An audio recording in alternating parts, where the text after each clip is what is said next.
sommes-nous? Nous sommes dans l'espace des médiations de l'exposition La Fabrique des contes au musée d'ethnographie de Genève. Qui êtes-vous? Alors, je suis Federica Tamarorzi, conservatrice du département Europe et commissaire de l'exposition. Je suis Vincent Fontana, collaborateur scientifique sur l'exposition La Fabrique des contes. Il va me dire, chère aiguillette, que tout soit bien, que je sois prête. À quoi sert un conte? Un conte sert à beaucoup de choses. Souvent, on pense peut-être à tort que le conte nous donne les règles de bonne conduite dans la vie. En effet, un conte est plus une carte de notre univers culturel, de notre imaginaire, et du coup, il aide qui le raconte et qui l'écoute à s'orienter dans la société et dans le monde qui l'entoure. C'est bien toi la plus pauvre et la plus riche.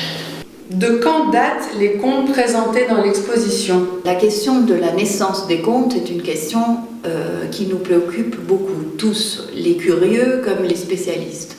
En même temps, c'est une question à laquelle il n'y a pas vraiment de réponse. On peut dire que l'homme a commencé à raconter dès qu'il a commencé à parler. Pourtant, il y a des contes pour lesquels on peut retracer une histoire plus ancienne que pour d'autres.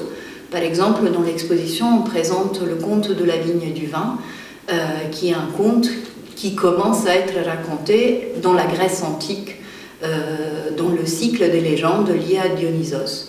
Certains linguistes ont réussi à retracer, à retrouver la trace très pâle, mais pourtant existante, de certains contes jusqu'à l'époque du bronze. À qui étaient destinés ces contes?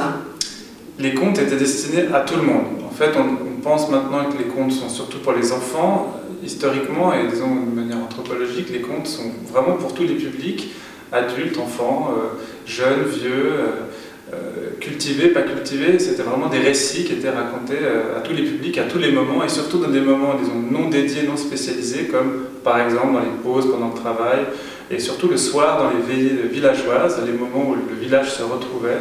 Et c'est à ce moment-là que les contes étaient racontés par des villageois plus prolixes que d'autres. Et donc le conte était destiné vraiment à tous les publics. Comment se transmettaient ces contes? On croit que les contes se sont transmis essentiellement par la voie orale. En même temps, quand on les regarde de plus près, on voit très bien que parfois des récits de la tradition populaire ont été transformés par des auteurs de littérature et sont devenus des textes savants. D'un autre côté, on s'aperçoit que dans la littérature orale, on retrouve des traces, même très évidentes, de textes savants qui ont été réinterprétés, réconsidérés par la littérature orale. Donc c'est un peu comme la question, est-ce que d'abord vient l'œuf et puis la poule? Probablement. Les deux choses sont vraies en même temps et les deux, disons, niveaux de culture se nourrissent l'un l'autre sans forcément une hiérarchie évidente. Est-ce que les contes avaient une fonction sociale ou politique? Les contes avaient une fonction d'abord d'être racontés, c'est précisément l'origine du conte. Ils n'avaient pas de fonction particulière, sinon que justement ils étaient au fond un moment de rencontre et d'écoute collective pour les communautés. Par contre, les contes ont été exploités politiquement à un moment de l'histoire européenne, et c'est ce moment qui est présenté dans l'exposition qu'on appelle la construction des identités nationales à la fin du XIXe siècle, où les promoteurs de la nation, des grands États, les partis politiques, les savants, vont prendre les contes célèbres, les plus célèbres, ceux des frères Grimm, ceux de Charles Perrault, et vont en fait les utiliser pour fabriquer ce qu'on pourrait appeler un sentiment d'appartenance à une identité qui est celui des identités nationales. Où se place la moralité d'un conte? Puisque les contes nous touchent tous profondément, font partie de cet imaginaire collectif qui nous réunit, ils ont été utilisés aussi à des fins d'éducation par des pédagogues ou par des moralisateurs, surtout au XIXe siècle. C'est pour ça que nous avons aujourd'hui l'impression que le conte est un véhicule pour une morale bien précise. Mais cela n'est pas tout à fait vrai. Quand on va vers des versions plus anciennes du conte, des versions moins officialisées dans des textes édités, on s'aperçoit que les contes ont souvent non une, mais plusieurs morales à nous offrir. C'est ça qui fait leur intérêt, leur richesse et probablement leur longévité. Comment chaque société se place-t-elle par rapport à ces contes? La relation que chacun de nous et du coup chaque société a vis-à-vis des contes est très complexe. Les contes sont des grands voyageurs. Ils traversent l'espace et le temps sans se soucier nullement des frontières. Et pourtant, ça fait presque maintenant 200 ans, un peu plus, que nous sommes habitués à les penser comme géographiquement installés quelque part. Chacun d'entre nous a tendance à dire « Ah, ce conte m'appartient » ou « Ce conte appartient à ma région, à mon pays ». Le conte, lui, appartient à tout le monde. Il y a les mêmes types de contes partout dans le monde, les mêmes soucis dans les contes partout dans le monde. Ce qui fait la différence, c'est les habits, c'est la chair que chacun d'entre nous, chaque conteur, accroche à cette squelette d'histoire. Quelle est la place de la femme dans le conte? Comment est-elle représentée? La pensée féministe des années 60 et 70 a souvent critiqué les contes et les versions que des contes avaient données la société bourgeoise et capitaliste du 19e siècle, parce que justement, dans ces versions-là, la femme est en quelque sorte reléguée à son rôle d'épouse et de mère. Mais encore une fois, c'est l'interprétation qu'on a donnée de ces contes. D'ailleurs, justement, des chercheuses de l'époque féministe ont pu retrouver dans des anciennes versions du conte ou chez des nouvelles conteuses une autre vision de la femme. Et nombreux sont les contes dans lesquels la femme a un rôle actif, dans lequel elle est non seulement légale, mais même dominatrice par rapport à l'homme. La chose qui est intéressante, c'est que jamais dans les sociétés, les relations du pouvoir sont univoques. Et du coup, les contes nous parlent aussi du rôle de la femme dans les sociétés traditionnelles, nous montrons qu'elle avait une liberté et un pouvoir parfois insoupçonné. Aujourd'hui, le conte a-t-il été remplacé? A-t-il évolué? Le conte certainement a évolué, mais déjà il faut dire que l'Europe est le seul continent dans lequel, à cause de notre histoire et de l'histoire de nos sciences, le tissu narratif général de nos cultures a été segmenté dans deux fragments et nous identifions comme contes seulement certaines parties de ces récits, alors que les contes les englobent quelque part tous.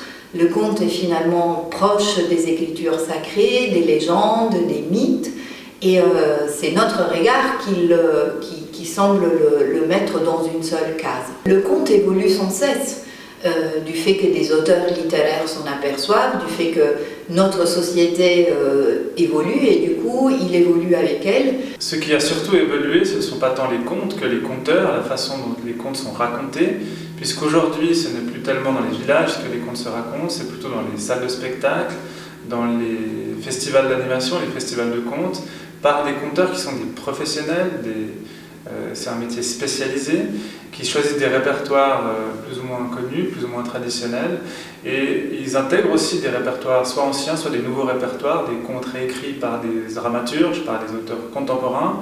Donc effectivement, le conte maintenant a une nouvelle vie, est en train de reprendre vraiment une très grande dynamique depuis les années 70, avec ce phénomène qu'on appelle les conteurs professionnels, ou les néo-conteurs si on veut.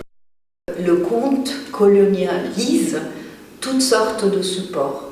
Donc aujourd'hui, le conte se retrouve sur des supports incroyablement modernes comme le web, le cinéma, la production de disques. Certainement, dans quelques années, si on refaisait une exposition sur le conte, on sera obligé d'intégrer ces nouveaux supports qui deviennent de nouveaux véhicules pour le conte. En quoi se différencie le MED, le Musée d'ethnographie de Genève, par rapport aux bibliothèques dans sa présentation des contes? Il y a déjà eu de très belles expositions sur le conte. Souvent, ce sont des bibliothèques qui les ont faites. Évidemment, surtout en Europe, le livre de contes a été un des plus beaux supports pour le conte, un des plus prestigieux, des plus magiques. En même temps, quand le MEG a entrepris de penser une exposition sur le conte, il voulait vraiment apporter quelque chose de plus en tant que musée d'ethnographie, et c'est certainement dans les théâtres de l'imaginaire que nous avons essayé d'apporter ce plus en essayant de faire comprendre à notre public comment fonctionne l'imaginaire de chacun d'entre nous et du coup en obligeant en quelque sorte le MEG à devenir un conteur parmi d'autres conteurs. Quel est votre conte préféré et pourquoi? Dans l'exposition, j'ai une tendresse particulière pour le conte du pantalon du diable. Parce que c'est un conte espiègle, c'est un conte inattendu. On ne comprend pas bien sa fin. Il ouvre sur plusieurs interprétations et morales possibles. À touche, minouche. C'est un conte qui me fait sourire tout le temps. Mais lui aussi, il a un conte préféré. L'un de mes contes préférés, il y en a beaucoup, je pense que c'est Le pain de Marie, probablement. C'est un conte très curieux. On n'est pas habitué à un conte sur l'origine de la fabrication du pain levé avec du levain. C'est un conte qui met en scène des personnages qui ne sont pas habituellement dans les contes. La Vierge Marie enfant, la Sibylle prophétesse antique. Et puis c'est un conte assez drôle, espiègle, qui met en scène au fond le vol d'un secret et surtout l'origine d'une chose, en l'occurrence le pain qu'il lève, comme on le mange tous les matins.